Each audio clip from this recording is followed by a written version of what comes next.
ನಮಸ್ಕಾರ ಸ್ನೇಹಿತರೆ, ಕೃಷ್ಣಾರ್ಪಣಮಸ್ತು ಯೂಟ್ಯೂಬ್ ಚಾನಲ್ಗೆ ಸ್ವಾಗತ.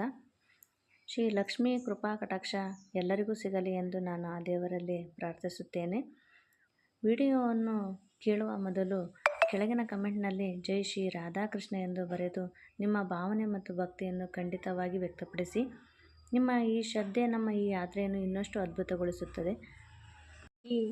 ಈ ವಿಡಿಯೋವನ್ನು ಜೀವನದಲ್ಲಿ ನೀವು ಅತಿ ಪ್ರೀತಿಸುವ ಮತ್ತು ವಿಶ್ವಾಸವಿಡುವ ಕನಿಷ್ಠ 3 ಜನರೊಂದಿಗೆ ಹಂಚಿಕೊಳ್ಳಿ. ಏಕೆಂದರೆ ನಿಮ್ಮ ಈ ಒಂದು ಹಂಚಿಕೆ ಮತ್ತೊಬ್ಬರ ಜೀವನದಲ್ಲಿ ರಾಧಾಕೃಷ್ಣರ ದಿವ್ಯ ಬೆಳಕನ್ನು ತರಲು ಸಹಾಯ ಮಾಡಬಹುದು. ಮತ್ತು ನೀವು ನಮ್ಮ ಚಾನಲ್ಗೆ ಹೊಸಬರಾಗಿದ್ದರೆ ಈಗಲೇ ಸಬ್ಸ್ಕ್ರೈಬ್ ಮಾಡಿ ಮತ್ತು ಗಂಟೆಯ ಬೆಲ್ಲನ್ನು ಒತ್ತಿ. ಇದರಿಂದ ನೀವು ನಮ್ಮ ಎಲ್ಲ ಹೊಸ ವಿಡಿಯೋಗಳನ್ನು ನೋಡಬಹುದು.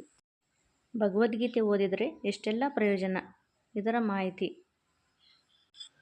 ಭಗವದ್ಗೀತೆಯನ್ನು ಸಾಯುವುದರೊಳಗೆ ಒಮ್ಮೆಯಾದರೂ ಓದಬೇಕೆಂದು ಬಯಸುವುದು ಸಹಜ. ಆದರೆ ಭಗವದ್ಗೀತೆಯನ್ನು ಓದುವುದರಿಂದ ಎಷ್ಟೆಲ್ಲ ಪ್ರಯೋಜನಗಳಿವೆ ಎಂಬುದು ನಿಮಗೆ ತಿಳಿದಿದೆಯೇ? ಭಗವದ್ಗೀತೆಯನ್ನು ಏಕೆ ಓದಬೇಕು ನೋಡಿ.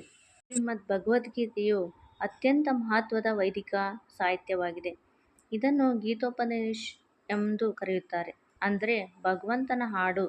ಕುರುಕ್ಷೇತ್ರ ಯುದ್ಧದ ಸಮಯದಲ್ಲಿ ಭಗವದ್ಗೀತೆಯನ್ನು ಭಗವಾನ್ ಶ್ರೀಕೃಷ್ಣನು ಅರ್ಜುನನಿಗೆ ತಿಳಿಸಿದ ಜೀವನ ಪಾಠವಾಗಿದೆ.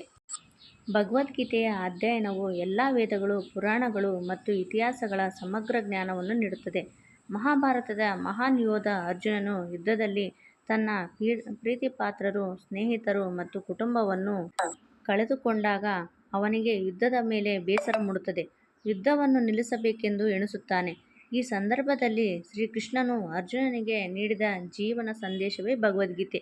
ಪ್ರತಿದಿನ ಭಗವದ್ಗೀತೆಯನ್ನು ಓದುವುದರೊಂದಿಗೆ ಅನೇಕ ಪ್ರಯೋಜನಗಳಿವೆ. ಅವುಗಳು ಯಾವುವು? ಪುಣ್ಯಪ್ರಾಪ್ತಿ. ಶ್ರೀಮದ್ ಭಗವದ್ಗೀತೆಯನ್ನು ಒಮ್ಮೆ ಪಠಿಸುವ ಮೂಲಕ ಯೋಗ್ಯರಿಗೆ ಗೋದಾನ ಮಾಡುವುದರಿಂದ ಸಿಗುವ ಪುಣ್ಯವು ಪ್ರಾಪ್ತವಾಗುತ್ತದೆ. ಅಂದರೆ ಇದು ಗೋದಾನ ಮಾಡಿದ ಪುಣ್ಯವನ್ನು ಕರುಣಿಸುತ್ತದೆ ಎಂಬುದಾಗಿದೆ. ಪ್ರತಿದಿನ ಭಗವದ್ಗೀತೆಯನ್ನು ಓದುವ ಮೂಲಕ ಅಶ್ವಮೇಧ ಯಜ್ಞವನ್ನು ಅರ್ಪಿಸುವ ಲಾಭವನ್ನು ಪಡೆಯಬಹುದು. ಮುಕ್ತಿಯನ್ನು ಪಡೆಯುವಿರಿ. ಪವಿತ್ರ ಕಾರ್ತಿಕ ಮಾಸದಲ್ಲಿ ಪ್ರತಿದಿನ ಶ್ರೀಮದ್ ಭಗವದ್ಗೀತೆಯನ್ನು ಓದುವುದರಿಂದ ಆ ವ್ಯಕ್ತಿಯು ಜನನ ಮತ್ತು ಮರಣದ ಚಕ್ರದಿಂದ ಮುಕ್ತಿ ಹೊಂದುತ್ತಾನೆ ಮತ್ತು ಅವನು ತನ್ನ ಮರಣಾನಂತರದ ಜೀವನದಲ್ಲಿ ವೈಕುಂಠ ಧಾಮವನ್ನು ಸೇರುತ್ತಾನೆ ಎಂದು ಪವಿತ್ರ ಪುರಾಣಗಳಲ್ಲಿ ಉಲ್ಲೇಖಿಸಲಾಗಿದೆ. ವೈಕುಂಠ ಧಾಮವು ಭಗವಾನ್ ವಿಷ್ಣುವಿನ ವಾಸಸ್ಥಾನವಾಗಿದೆ. ಸಮತೋಲನ ಜೀವನ. ಅತಿಯಾದ ಉತ್ಸಾಹವು ನಮ್ಮನ್ನು ಬಳಲಿಸುತ್ತದೆ. ಅದೇ ಧಾಟಿಯಲ್ಲಿ ಆಲಸ್ಯವು ನಮ್ಮನ್ನು ಸೋಮಾರಿಗಳಾಗುವಂತೆ ಮಾಡುತ್ತದೆ. ಕೆಲಸ ಮತ್ತು ಆಟದ ನಡುವೆ ಆರೋಗ್ಯಕರ ಸಮತೋಲನವನ್ನು ಕಾಪಾಡಿಕೊಳ್ಳುವುದು ಜೀವನದಲ್ಲಿ ಅತ್ಯಗತ್ಯ. ಭಗವದ್ಗೀತೆಯ ಆಹಾರ, ವ್ಯಾಯಾಮ ಮತ್ತು ವಿಶ್ರಾಂತಿಯನ್ನು ಹೇಗೆ ಸಮತೋಲನಗೊಳಿಸುವುದು ಎಂಬುದರ ಕುರಿತು ಸಲಹೆ ನೀಡುತ್ತದೆ. ಅಜ್ಞಾನವನ್ನು ದೂರವಾಗಿಸುವುದು. ನಾವು ಜೀವನದಲ್ಲಿ ಅನೇಕ ಸಂದರ್ಭಗಳಿಗೆ ಹೆದರುತ್ತೇವೆ, ಏಕೆಂದರೆ ಯಾವುದು ಶಾಶ್ವತ ಮತ್ತು ಕ್ಷಣಿಕ ಎಂಬುದು ನಮಗೆ ಆ ಸಂದರ್ಭದಲ್ಲಿ ತಿಳಿದಿರುವುದಿಲ್ಲ.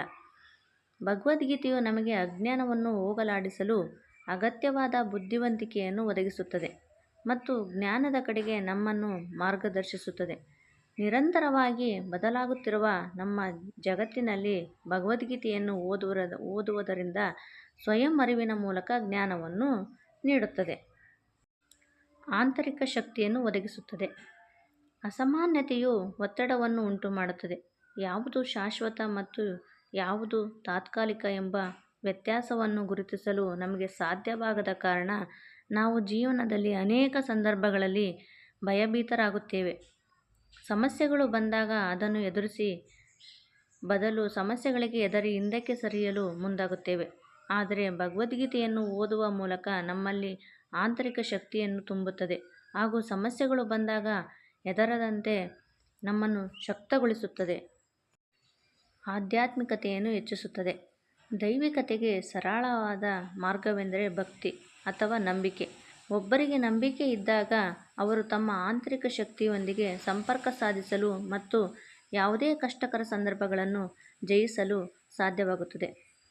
ಶ್ರೀಕೃಷ್ಣನು ಭಗವದ್ಗೀತೆಯಲ್ಲಿ ಭಕ್ತಿ ಶಕ್ತಿಯ ವಿವರಣೆಯನ್ನು ನೀಡಿದ್ದಾರೆ. ಈ ವಿಡಿಯೋ ನಿಮಗೆ ಇಷ್ಟವಾದರೆ ದಯವಿಟ್ಟು ಲೈಕ್ ಮಾಡಿ, ಶೇರ್ ಮಾಡಿ ಮತ್ತು ಕಮೆಂಟ್ ಮಾಡಲು ಮರೆಯದಿರಿ. ಜೈ ಶ್ರೀ ರಾಧಾಕೃಷ್ಣ ಎಂದು ಬರೆಯಿರಿ. ಇಂತಹ ಜ್ಞಾನವರ್ಧಕ ಮತ್ತು ಸ್ಫೂರ್ತಿದಾಯಕ ವಿಡಿಯೋಗಳಿಗಾಗಿ ನಮ್ಮ ಕೃಷ್ಣಾರ್ಪಣ ವಸ್ತು ಯೂಟ್ಯೂಬ್ ಚಾನಲ್ಗೆ ಸಬ್ಸ್ಕ್ರೈಬ್ ಆಗಿ ಮತ್ತು ಗಂಟೆಯ ಬೆಲ್ಲನ್ನು ಒತ್ತಿ. ಶ್ರೀ ಕೃಷ್ಣ ದೇವರು ನಿಮ್ಮ ಜೀವನದಲ್ಲಿ ಸದಾ ಸಂಗೀತವನ್ನು ನುಡಿಸುತ್ತಿರಲಿ. ಸದಾ ಸಂತೋಷವಾಗಿರಿ. ಜೈ ಶ್ರೀ ರಾಧಾಕೃಷ್ಣ.